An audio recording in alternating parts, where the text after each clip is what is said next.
Assalamualaikum warahmatullahi wabarakatuh. Perkenalkan, nama saya Fitri, NIM H051171011. Saya akan mempresentasikan seminar statistika 1 saya yang berjudul Analisis Data Panel dengan Model Regresi Logistik Biner, di bawah bimbingan oleh Ibu Dr. Anna Islamiati SSC MSc dan Ibu Anissa SSC MSc. Adapun penguji yaitu Ibu Sri Astuti Tamrin SSc MStat PhD dan Ibu Dr. Nasra Sirajang MSc. Selanjutnya, pokok pembahasan terdiri dari pendahuluan, tinjauan pustaka, dan metodologi penelitian. Bab 1 pendahuluan terdiri dari latar belakang, rumusan masalah, batasan masalah, tujuan penelitian, dan manfaat penelitian. Latar belakang. Analisis regresi merupakan suatu metode statistika yang dapat menjelaskan hubungan antara variabel respon dan variabel bebas. Pada umumnya, analisis regresi digunakan untuk menganalisis data dengan variabel respon kuantitatif atau kontinu yang berdistribusi normal. Akan tetapi, dalam prakteknya, seringkali dijumpai variabel respon kualitatif atau kategorik, misalnya dalam bidang pendidikan, sosial, ekonomi, dan kesehatan. Sebuah penelitian dengan variabel respon berupa variabel kategorik, yaitu hanya terdapat jawabannya atau tidak yang bernilai 0 dan 1, maka salah satu solusinya adalah menggunakan regresi logistik, menurut Hosmer pada tahun 2013. Model regresi logistik yang akan dikaji pada penelitian ini adalah model regresi logistik dikotomus atau biner. Jika individu tersebut diamati dalam waktu yang berbeda, maka struktur datanya adalah data panel, menurut Yuliatin pada tahun 2014. Beberapa penelitian yang mengkaji pengembangan model regresi logistik biner diantaranya Hotima pada tahun 2014 menggunakan model regresi logistik biner stratifikasi pada partisipan ekonomi perempuan di Pulau Jawa. Pada tahun 2015, oleh Wardani dan kawan-kawan menggunakan model regresi logistik biner dan model regresi logistik untuk menganalisis keputusan konsumen memilih bahan bakar minyak. Pada tahun 2017, oleh Marlena menggunakan penerapan regresi logistik pada model problem basic learning berbantu software KBTD.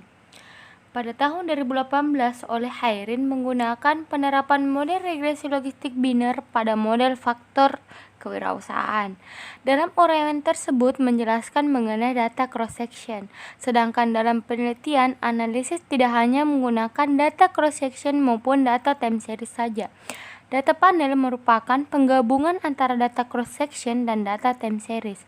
Penggunaan data panel memiliki kelebihan yaitu lebih komprehensif karena mengandung unsur waktu sehingga jumlah data akan meningkat dan dapat meningkatkan efisiensi dalam penaksir parameternya, menurut Baltagia pada tahun 2005.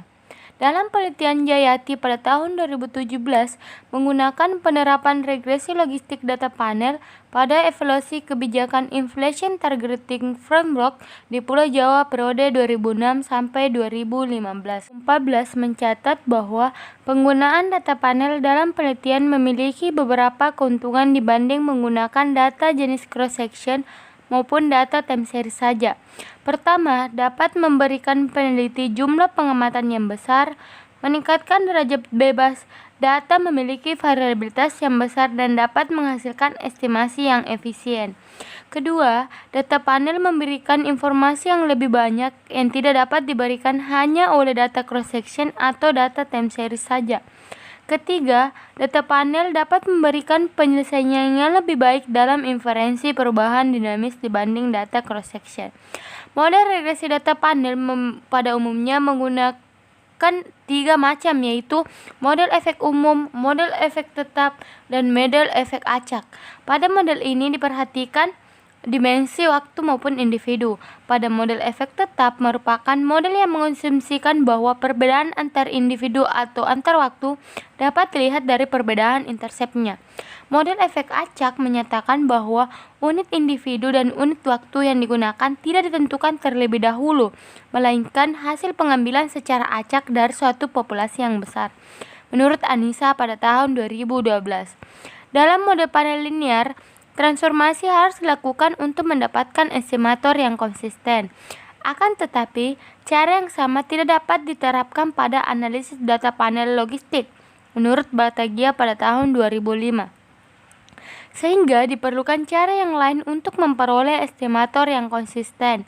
Dengan demikian, diperkenalkan maximum likelihood estimation untuk data panel respon biner pada model logistik efek tetap, yaitu fungsi likelihood bersyarat untuk mendapatkan estimator yang konsisten, menurut Kurniawan pada tahun 2019. Penelitian ini akan menggunakan estimasi parameter model regresi logistik data panel efek tetap dengan conditional maximum likelihood estimation untuk melihat perbedaan intercept yang menjelaskan efek perbedaan wilayah antar individu dan efek perbedaan waktu untuk data indeks pembangunan manusia Provinsi Sulawesi Selatan tahun 2015 sampai 2019. Selanjutnya, adapun rumusan masalah yang pertama, bagaimana estimasi parameter model regresi logistik biner untuk data panel dengan conditional maximum likelihood estimation.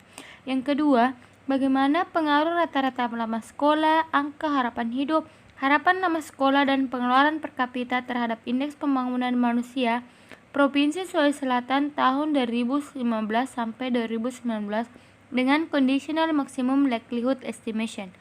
Selanjutnya, batasan masalah.